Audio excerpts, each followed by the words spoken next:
আপনাদের কাছে চলে এসেছি ফিশিং বয় ইন বনগাঁ।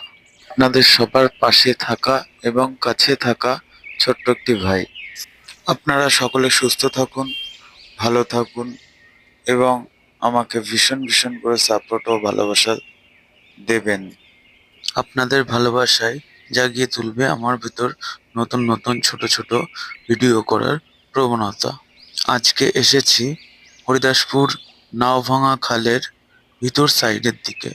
এখানে ভীষণ ভীষণ বড় বড় সাইজের শোল ও গজাল মাছ ঘুরে বেড়ায়।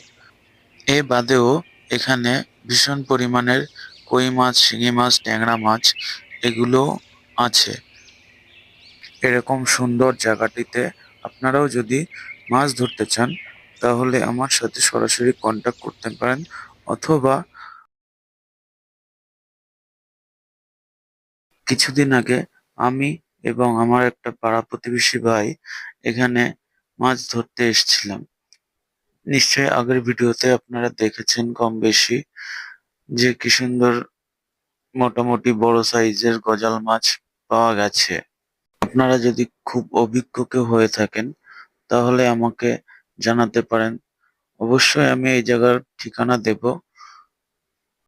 আপনাদের ইচ্ছা হলে আপনারা অবশ্যই এখানে এসে দেখে যাবেন যে কমপক্ষে 10 মিটার অন্তর অন্তর 20 থেকে 25টা শোল ও গজাল মাছ ঘুরে বেড়াবে। এক একটা মাছের ওয়েট নিম্নপক্ষে 700-800, উপরে আমার চোখে দেখা 5 কেজি থেকে 7 কেজির আশপাশে। ওগুলো অবশ্য কাউকে আমি সচক্ষে পেতে দেখিনি, মানে কোনো জেলে ভাই বা এরকম টাইপের কাউকে। তবে প্রত্যেক দিনই এখান থেকে যাওয়া আসার পথে ওদেরকে ঘুরে বেড়াতে কম বেশি দেখা যায়। দুবার দুবার বেশ ছোট একটা মাছ খেতে গিয়েও ছেড়ে দিল, হিট হলো না, খুবই ছোট।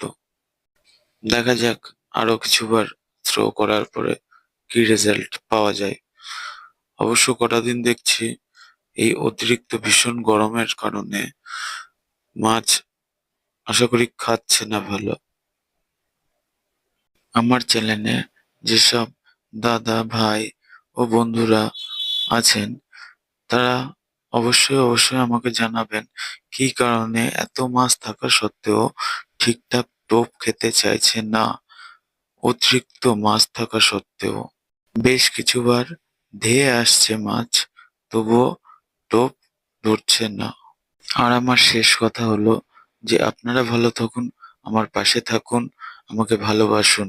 আর আমার চ্যানেলটিতে লাইক, সাবস্ক্রাইব ও কমেন্ট করে জানাবেন কেমন লাগলো আপনাদের এই ছোট ভিডিওটা।